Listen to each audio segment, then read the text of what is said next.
very good. Yes. All right, guys, I have a dynamometer. If you can say that 3 times fast. So, guys, all jokes aside, I'm going to pass this around, and we'll talk about it in one of the slides. Basically, it measures grip strength. So I want you to just hit start. It's already ready to go. You squeeze for dear life, although I think Tommy almost broke it squeezing it. Although Papa Paul's going to do well too. Do your left hand for a couple seconds, and then it will read the highest level, and then do your right hand. So I'm just going to pass it around. If you want to try it, it's fun. It'll be yeah. All right, guys. So I can't say, guys. Some of you know me from Noble Training. Others know me from the National Personal Training Institute of Philadelphia, where I'm also an instructor with Barry Fritz, who was in the backpack. Please raise your hand for me. Guys, that's the reason I'm in the gym. Barry Fritz, he's the reason I actually met my wife, because Andrew was one of my students when I was an instructor, believe it or not. I don't even know if that was legal, but all these fancy letters under my name, they don't mean crap. To be honest, I paid a certain amount of money. I put my time in, though, more importantly.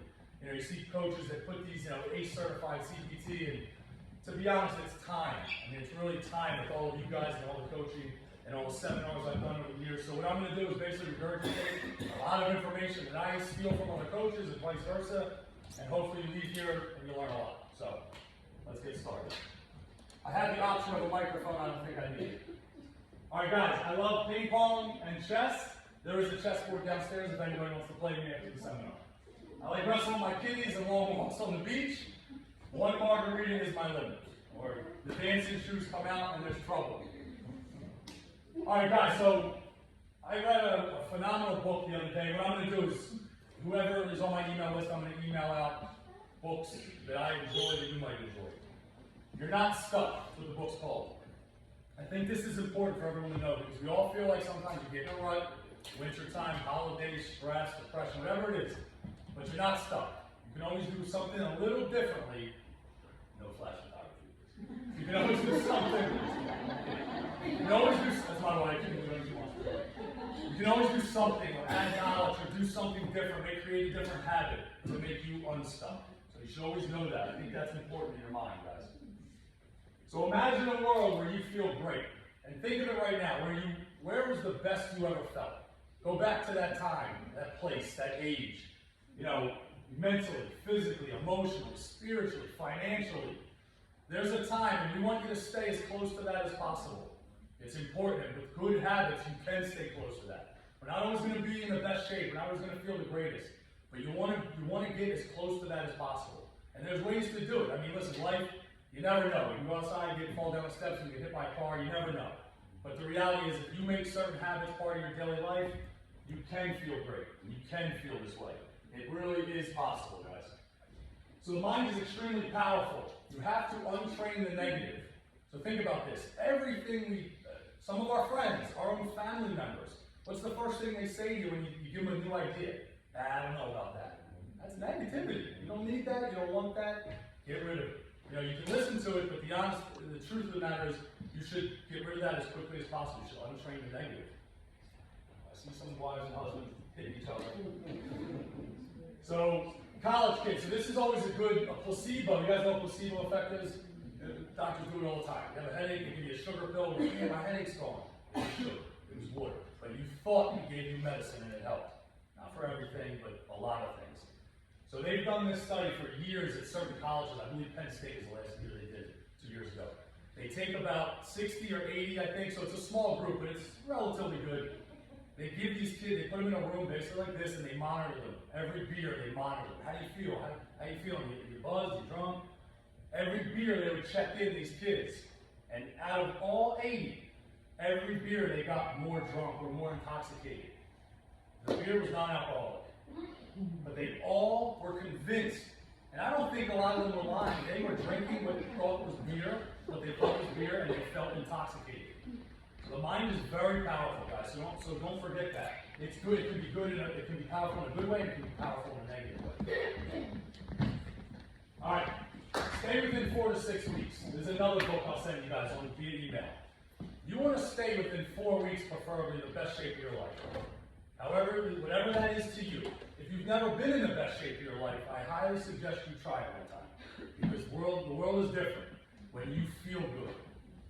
It's not only good for you, your swag, right? My son told me that word. Your confidence, you're stronger physically, which helps. You're leaner, you look better in clothes, you feel better. Your energy is better, you're more proactive, you're more positive. You now are not that negative person in your life. You know what I'm saying? Because we all mind screw ourselves and really negative talk ourselves too. You're reliable. People trust you more. So that's why it's important to not just be physically strong, but mentally strong. So we'll kind of talk about how to be there and how to get there, guys. Low back pain. This is the number one reason people call out of work, and this is basically one of the main reasons why people don't stay in the best shape of their lives. Low back pain. So when I say posture, what's everybody think? What's good posture? Right? You're all puffed up a little. You want to hear something crazy? And this is Dr. Stuart McGill talking, which again, I'll send you his book. He's a biomechanical back freak from Ontario, Canada. Unbelievable book. I mean, it's a little sciencey, it's a little beyond my gauge, my depth. But basically what he said is there's a reason you're taller in the morning. Did you guys know you're about a centimeter taller in the morning than at night? You know why that is? Because when you are laying horizontal in bed, you're getting fluid in between the discs, so you're not compressing them in your spine and your joints. So you're a little taller in the morning. You might notice that if you look in your bathroom mirror, if you're real engaged to your body from morning to night. So having said that, you guys are all sitting in one position right now. There is no one perfect posture. I know it's hard to believe. Obviously with deadlifting, I might not look around it, but the truth of the matter is, you're safer picking up a deadlift in a nice neutral spine, but if you were to flex and hold that flex position and pick it up while staying in flexion, you're safe. We don't want movement while there's under tension. And piggybacking off that, how you sit, any good posture over a prolonged period of time can be bad for you. So movement is the best. Legs out, legs up, little flexion, little extension, little leaning. So one posture is actually detrimental to your spine. And there's something called imbibition, where you need nutrients in and out of your spine. So by moving, by squatting, by just walking, gravity pushing on our joints, and sitting down, relaxing, you get nutrients in and out of your spine. So imbibition, you need it, it's necessary. So prolonged posture, guys, moving around. So stop being an adult. I think here's the biggest problem. If I got 10 kids up here right now, they would all squat ass to grass, we call it, where they're sitting on their heels. If I got an average 10 adults, they probably couldn't sit ass to grass. So why is that? We stop being kids. We stop moving. We stop rolling, jumping, climbing. Technically, even seats. I mean, just our lifestyle, we can't avoid it. I get it. Cars, you're sitting. Elevators. I don't know how many took the steps, but I was with it also. I heard some of these wheezing coming up here. But we sit in, escalators, and then we're always in front of screens. So we stop moving. So what happens is, imagine a fishing wire you throw out. Let's pretend that's your hamstring, because everybody has tight hamstrings, right? Over time of not using your hips properly, and I'm having trouble because I'm in jeans. How many of you have seen me in jeans? Never, right? Good. It's weird. It is weird, thank you. I heard that. So listen, over time, if you're not using these muscles the right way, getting up and off the floor, simple stuff like that, that reel on that fishing pole line starts to tighten up. So chronically, over years, you start to get tight hamstrings. You think there's a problem with it, but there's not. You're just not moving properly. So stretching helps to an extent, but it's more so we're not playing enough, we're not crawling, we're not grabbing, we're not climbing. Just watch kids in a playground.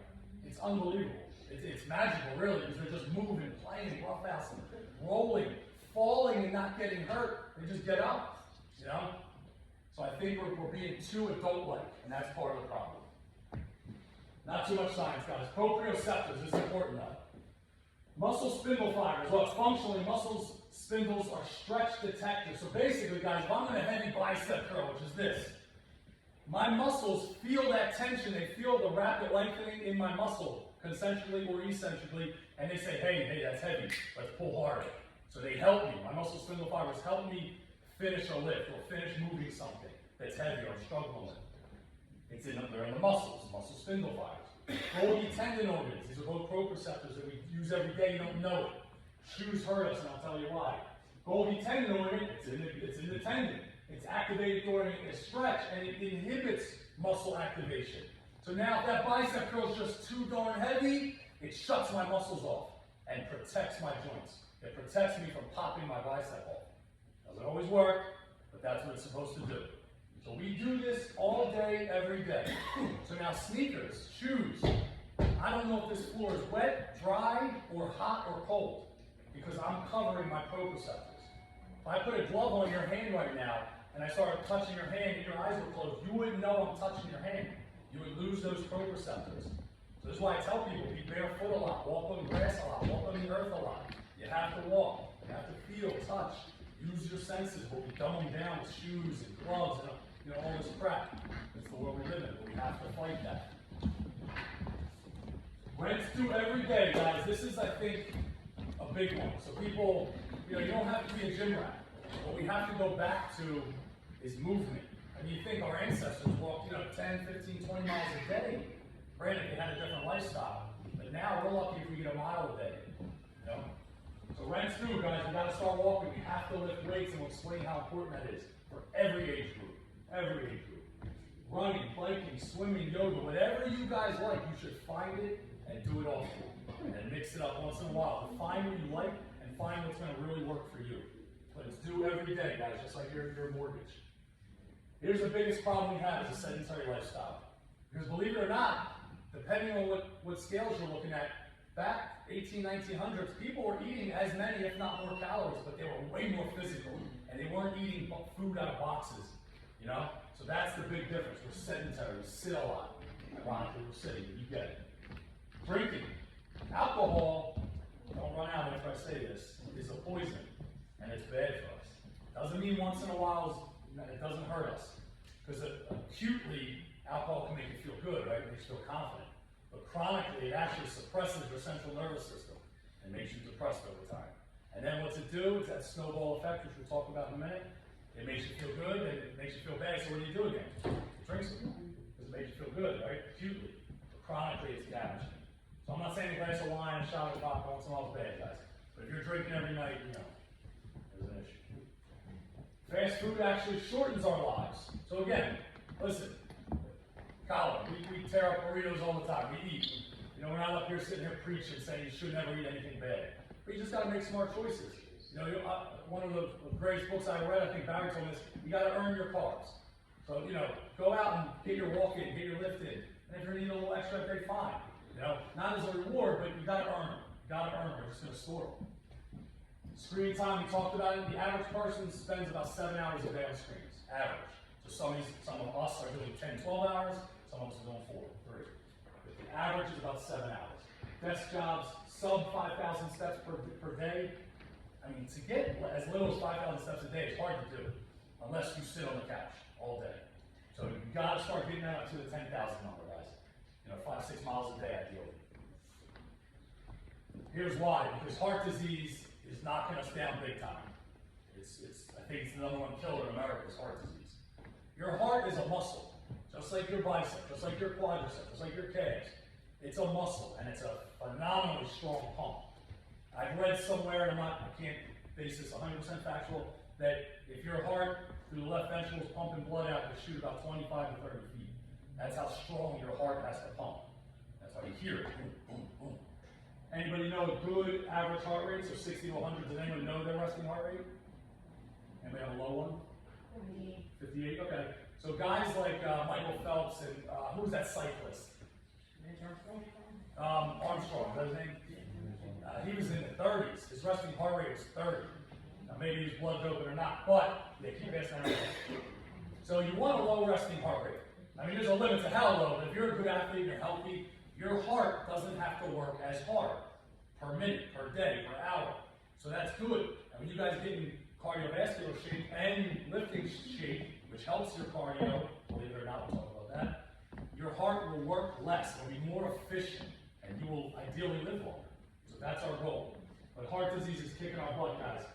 Stroke volume out left ventricle, the more you lift weights, the more you stay in shape, the better food you eat, the stronger and better your heart will be. That simple. This is actually real, guys. The new government-funded food pyramid says Lucky Charms are healthier than steak. This is real. This is real. Listen, VV, can you wave? That's my VV, guys. How old are you, 10? I think she's 10. I should have known that. So I asked her, what does your school serve for breakfast? And listen, I'm all about donuts too.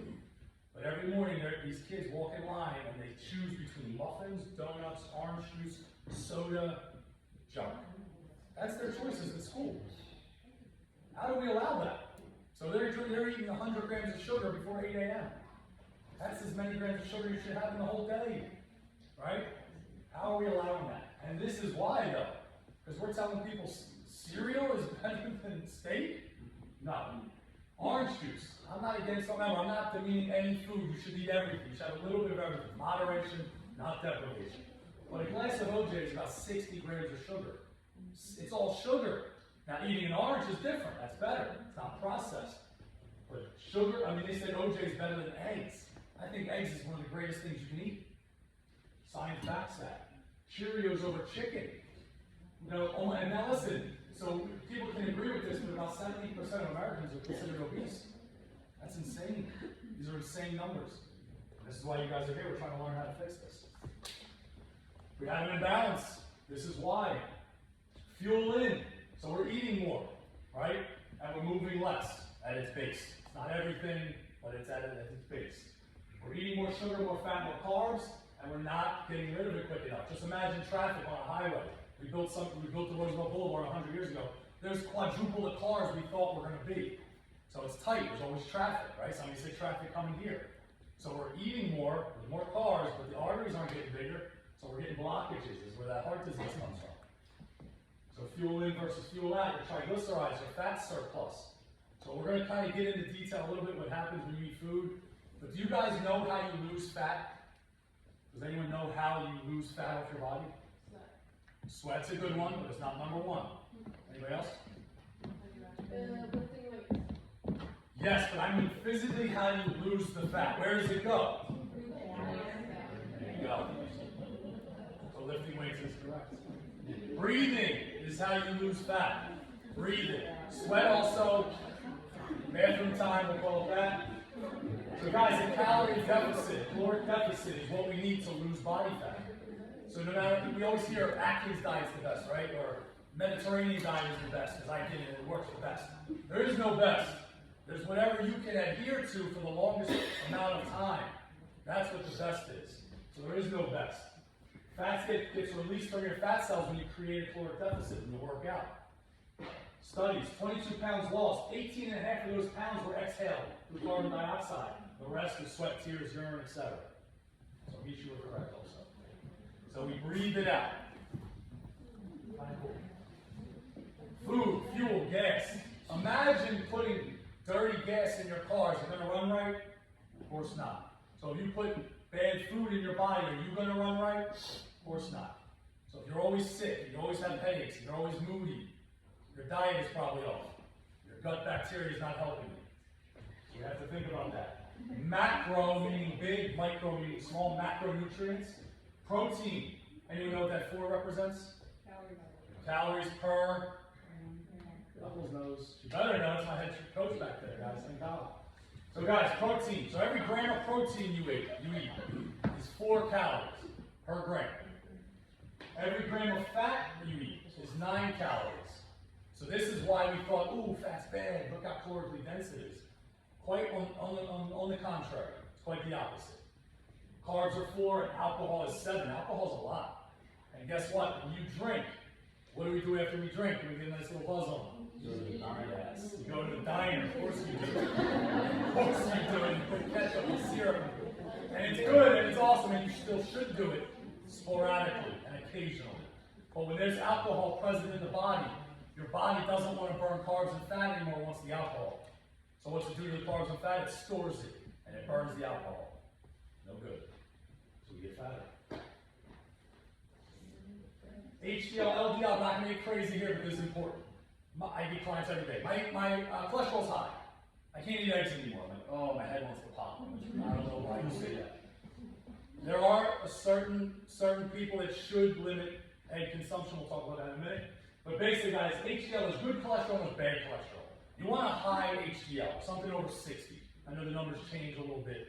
Basically, good cholesterol, let's just put it this way. It takes You can see here, I'll send you guys this PowerPoint via email when we're done. Plus we're filming if you want to wave to the camera. But basically, good cholesterol or high density lipoprotein carries excess cholesterol in your blood, takes it back to your liver where it's broken down and removed from your body. This means that high levels of good HDL cholesterol maintain heart health. That's what we want. So these HDLs go and find bad cholesterol, take it to the liver, and it gets excreted. LDL takes cholesterol and kind of floats around. It looks for the muscles to go to and finds spaces to hide. HDL is kind of a circle. Think of a golf ball.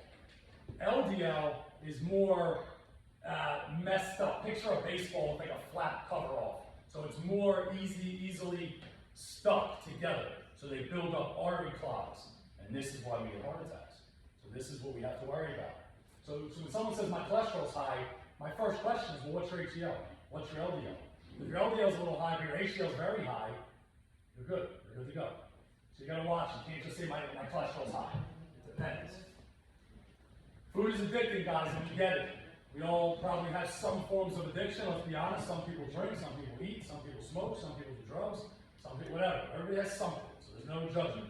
But the reality is, most of us are addicted to sugar. It's why when you talk to someone who does like a paleo, say, diet, you get headaches when you feel crop sugar, but once that sugar's out of your system, their mind becomes clear. It's the first thing I hear from people. They cut out junk. Like, you know what? I hated my life for 3 days, but now my mind is clear. My body feels good, So feel-good hormones, endorphins, we get dopamine release, serotonin when we eat sugary foods, high sugar, high fat foods. Why we're addicted to them. It's that snowball effect. You just have to learn to control it. Go back to the control. No one controls you but you. You are in charge of where you eat, what you eat, how you eat. If you order out, totally up to you. You just have to do it. But it is an addiction. We have to break it. This is pretty cool, guys. So genetics plays a big role. Depending where you're from, if your ancestors were Vikings, they might have been body fat storers, bigger fish eaters. Depending what continent your ancestors come from, this is very neat. Everyone's a little different. Some of us store body fat in our belly, some of us store it in our butts, apple-shaped, pear-shaped. You'll hear the difference. Runners and lifters have slightly different muscle fiber types. And now you think, okay, is it the chicken or the egg? Did the runner become a runner because they were born a certain way with certain muscle fiber types, which are more oxidative opposed to anaerobic, they're more aerobic? Or did the running make them that way? Well, it's probably both. It's probably both. So you think, if you look at it under a microscope, and you look at a runner's hamstring, say, most people are born with about a 50-50 mix, meaning anaerobic just means without oxygen. So when you see big, strong guys and girls that can lift 5 reps and they're extremely strong, they are very anaerobic people. They have very type 2 muscle fibers. Runners have type 1 muscle fibers, predominantly. We all have both. But the way you train can adjust it a little bit, but you're really born a certain way. I mean, let's be honest, some people, if you look at a long distance runner, that person will never become the world's powerlifter champion. And vice versa, because they have different genetics. You can work on it to some extent, but your genetics are your genetics. Having said that, though, doesn't mean you're going to be born to be definitely fat, or definitely skinny, or definitely tall. There's certain things that you can't help, but there's a lot you can. But if you look at certain muscle fibers under microscopes, it's pretty neat. When you see a more aerobic runner type style, he has a redder muscle in color because there's more blood. It's more oxygenated. And the opposite is true for the lifter. His muscles are more white under a microscope. This is less oxygen. He's more anaerobic. There's no bad thing. This is what it is. Testosterone. Did everyone get the grippy thing yet? Did everybody do it? Did you notice the left to right side different? That's called an asymmetry. So basically, and this is just a ballpark for, I think it was 50-year-old males, I think the test was on. Grip strengths are down from approximately 100 pounds per square inch to about 85. That's a big drop, guys, and it's dropping every year. We're losing approximately 1% of testosterone, fellas, every year. You know what low testosterone gives you? Say it, nuts. Low bone density. I won't embarrass you. Low muscle mass. Low sex drive. That's brutal. You gotta keep your testosterone up. So there's ways to do it. There's simple ways to do it. But we're losing it at a phenomenally high rate. And our BMIs are going up. BMI is just height to weight. It's a height to weight. You can do it afterwards if you want. I can calculate it on my phone. I'll teach you guys how. So your body mass index is just how tall you are and how heavy you are. So when you lose weight, your BMI goes down. More importantly, we want to know your body fats. So imagine if I'm 248 pounds today.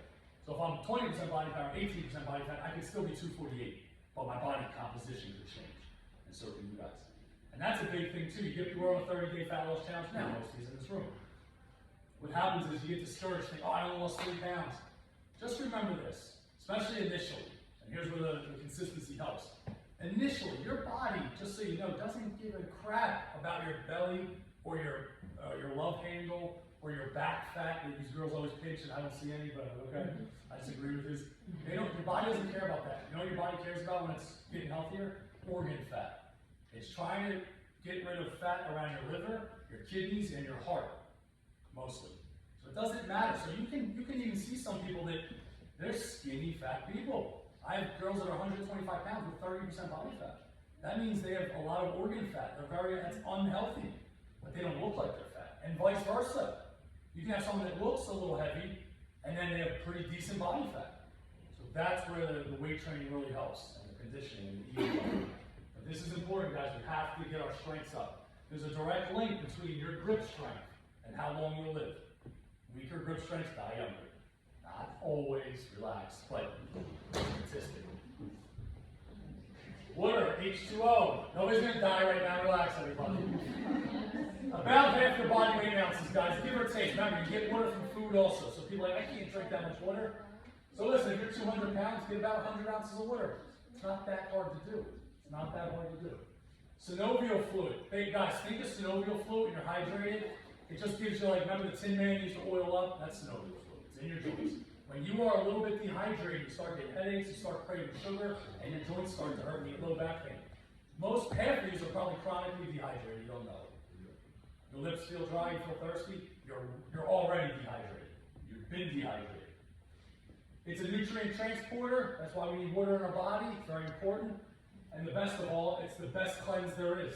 Water cleanses our liver and kidneys. That's what we want. Exactly what we want. Shopping the perimeter, this is important, so I always tell my clients, think of your supermarket, wherever you go, and they're a little different, but let's play along. You shop the perimeter and you'll be a little healthier. You start going up and down the aisles. What's up and down the aisles? All the good shit, yeah, come on. The cookies, the cakes, all the box stuff that's good for 5 years. If something's in a box and you can eat it in 5 years, do you think that's good for your body? Oh, we do it every day. I do it. We all do it. Just limit it. Zeeks doesn't do it. Everybody else does do it.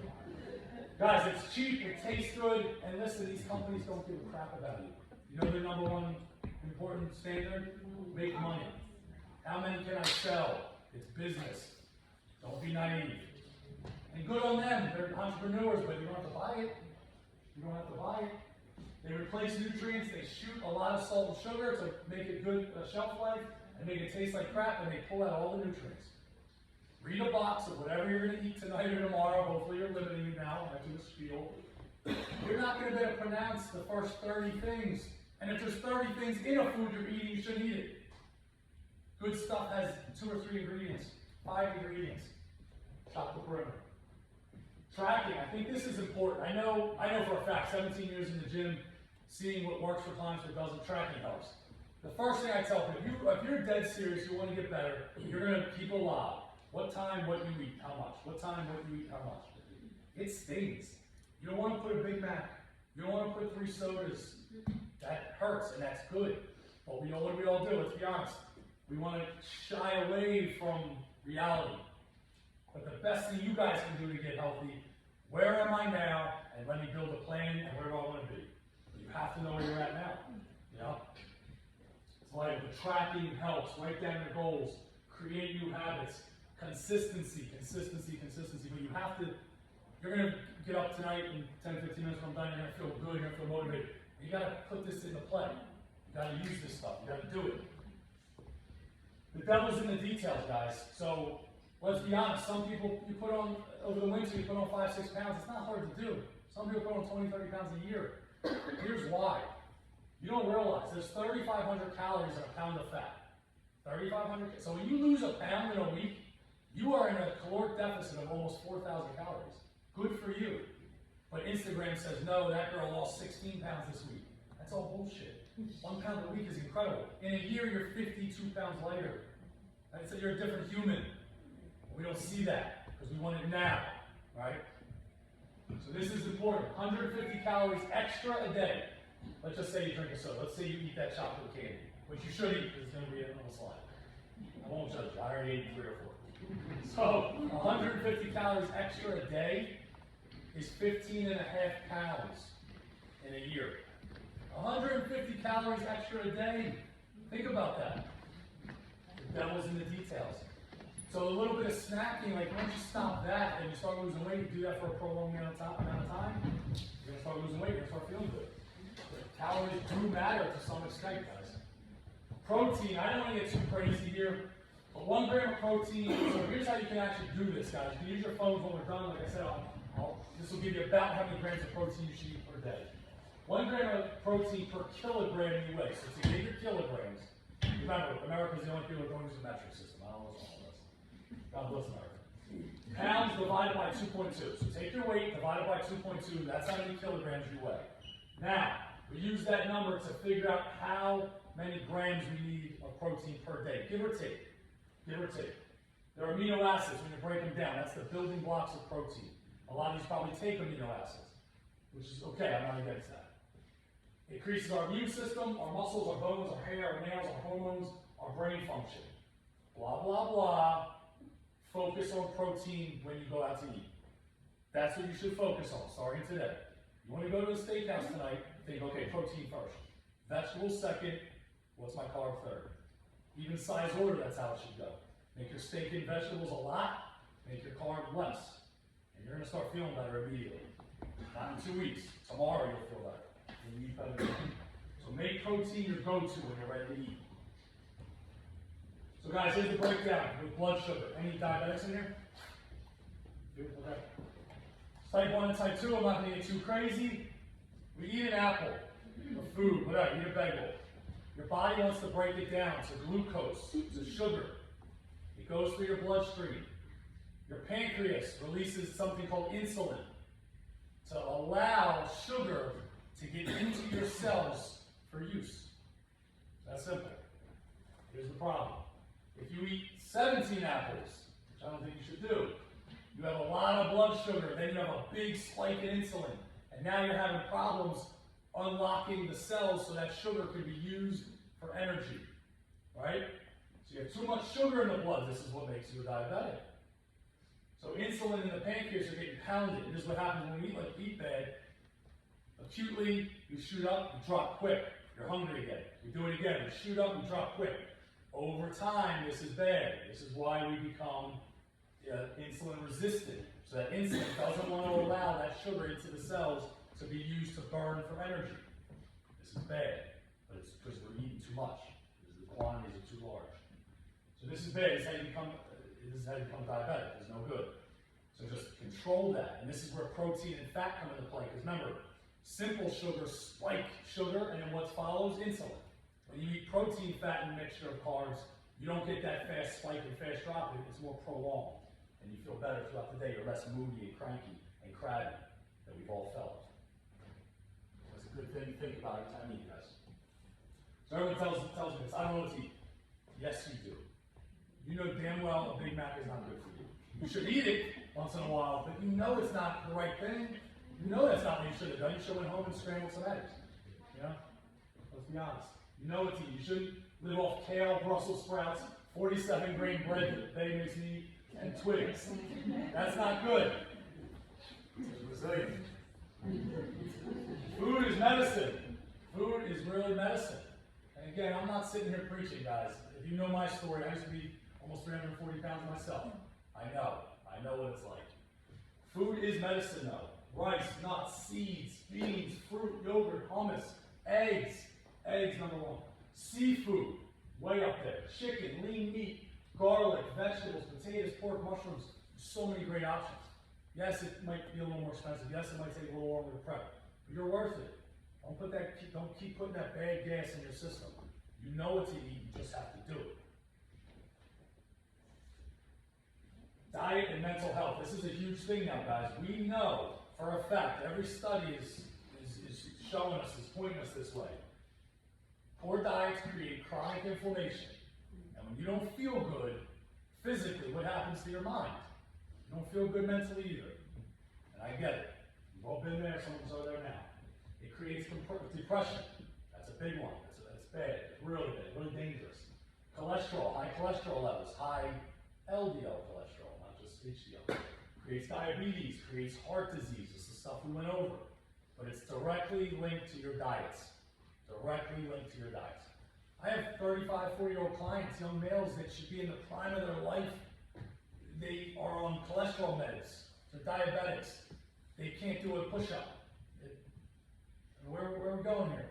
We're going the wrong way. We're spinning tires. But it's life choices, and a lot of them. Not all of them, but most of them. Free radicals, antioxidants. So all those boxed foods we're eating are sending free radicals. Think of these, remember that game, Asteroids? You shoot all the asteroids. Free radicals shoot your cells, and they kill healthy cells. Good foods have antioxidants in them. They go in and they kill the free radicals. So the better you eat, the healthier you're going to be. There's a reason for it. Don't be afraid to ask someone that's lean or is very fit or very healthy, hey, what do you eat? Don't be honest. You should ask. You should ask. The snowball effect, routines. Yes, routine can be synonymous with a rut. But I'm telling you, the most focused, the most energetic, the healthiest people I know, the most successful, I guess that's relative, have good routines. Every day like clockwork. They don't care if it rains, they don't care if it snows, they don't care if they don't feel good, they stick to their routines. Those are the best type of humans. They're the type of humans I trust. Look at the top numbers, guys. 1, 2, 3, 4, all the way to 9. It looks natural. That's what we were taught. It looks natural. There's order there. There's no chaos. That's what we want. You wake up, you make your bed, you drink some water. That's a huge accomplishment. If you wake up on time, or hit the snooze button 6 times, you make your bed, you drink some water. You've already accomplished things and your day is going to be good. Or, scatterbrain numbers. We snooze, we skip the gym. I won't call anybody out. We're late, we're rushed, we're chaotic. We're going through the drive-thru instead of getting our coffee at home. We're spending more money. It's already ruined. Your day's already to a bad start. It's no good. I'm not judging, just saying. Somebody's been cringing, relax. Resistance training helps, guys. Yes, I'm biased. I own a gym. Of course I'm biased. But I own a gym because I saw the benefits of it. I didn't accidentally open a gym. I chose this. I made a plan and thought, I want to help people.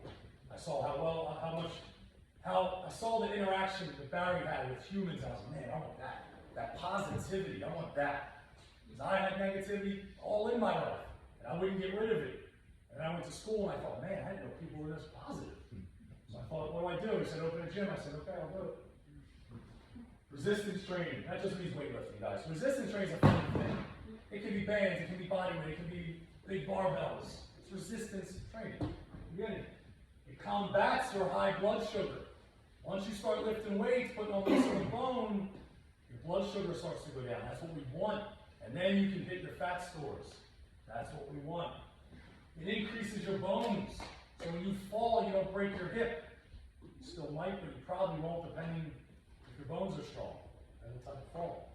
If you fall, you might just get up and feel fine. It's because your bones are strong. You have lean muscle mass. Doesn't mean you don't look like Arnold Schwarzenegger. That's steroid stuff. Normal people don't look like that. It's okay if you do them, it's just not our thing. But you want to increase bone density. You want to increase muscle mass. You want to decrease blood sugars. Even our military standards have dropped, guys. So now when you go into the Marine Corps or the Navy, the Army, boot camp, so many people, our young, healthy killers, were so out of shape, knowing they had to go to boot camp, that they dropped military standards. Think about that. That's like saying, no, you can't do the math, let's just make the test easier. Not tell them to study more. Or give them a better road to pass the test. We drop standards. This is bad. Trust me, this is bad. We'll regret this later. 15-year-old athletes I have from high schools, no names, lots of them can't do push-ups. These are supposed to be your young studs, males and females. They can't do a push-up. Forget it, chin-up. Forget that.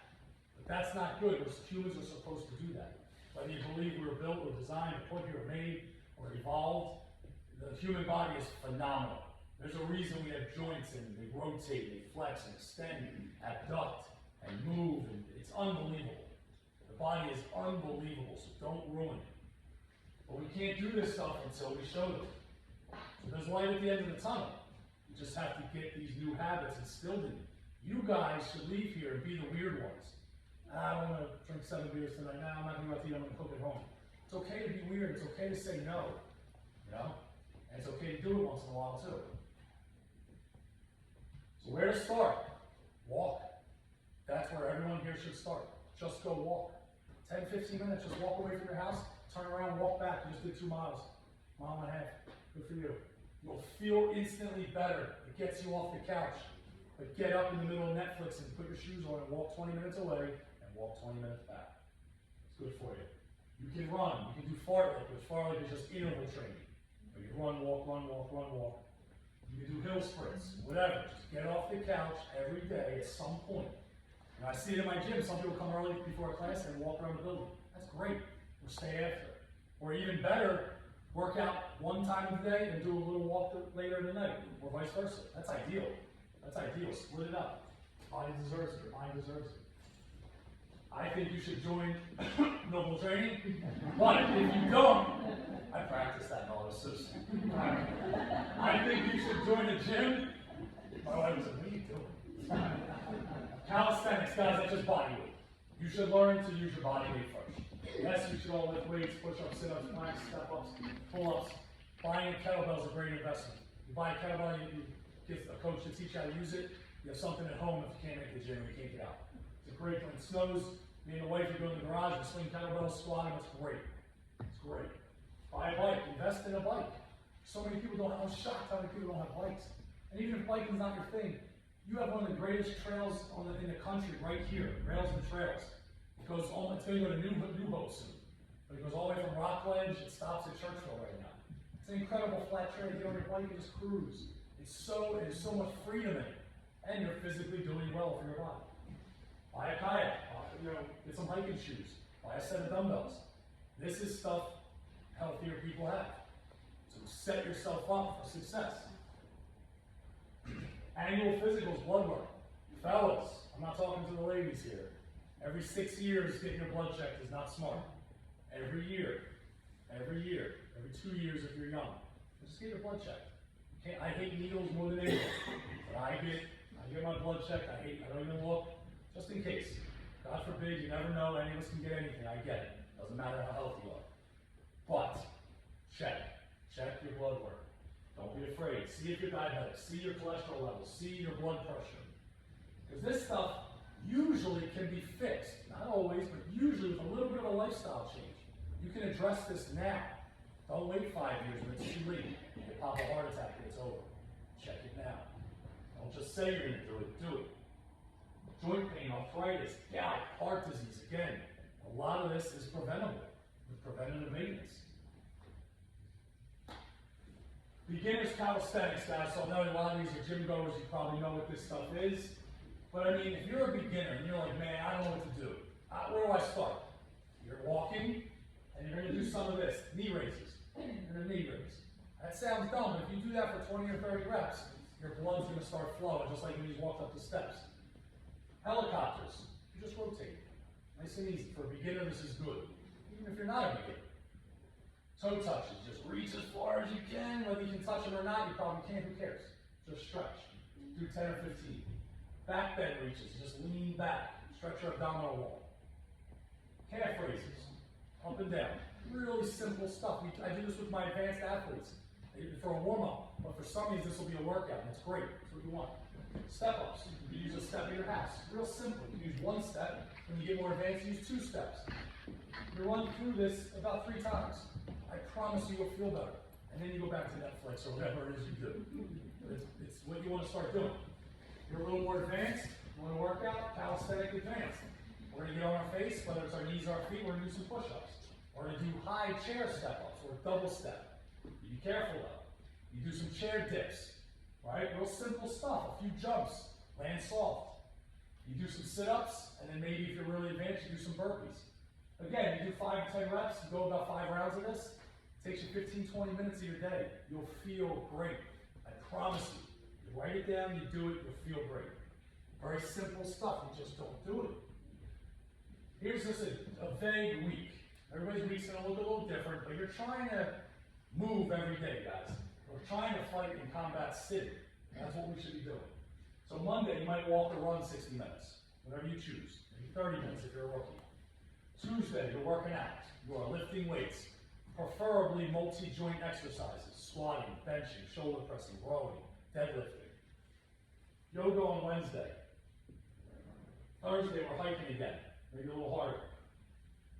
Friday, we're back in the gym, another full body workout. Just do the opposite movements you did on Monday.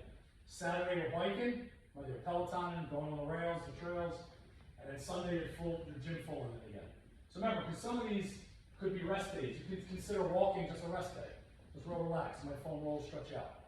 But it's important to combat sitting. You have to make your week. And studies show the more you plan this, the better. So if you leave today and say, you know, tomorrow I'm going to the gym, Saturday I'm going to rest day, Sunday I'm going to the gym, Monday I'm going to hike, you're going to do it. And do what you say and say what you do. That's how you gain confidence in yourself. Muscle incinerates fat. So again, like I said, I'm biased because I'm in the gym, but the reality is, when you lift weights, even at rest, you burn more calories if you have more lean body mass in your body. That's what you want. So your basal metabolic rate, how many calories you burn throughout the day, in 24 hours at rest, is higher if you have more muscle mass. This is why even for my smaller females, we're trying to build muscle. Lean body mass is metabolically active tissue. It's always wanting calories. It's always, when you start lifting heavy, you're hungrier, right? So you got to control that, of course, but that's why. Because your muscles are active and they want more calories. But they're burning fat as you're sitting here doing nothing. Fat is not active. Fat just sits there. You don't want that. You want some of that. You don't want all of that. So lean muscle mass requires additional energy, raises resting metabolic rate. So if you take anything from tonight, guys, start lifting weights.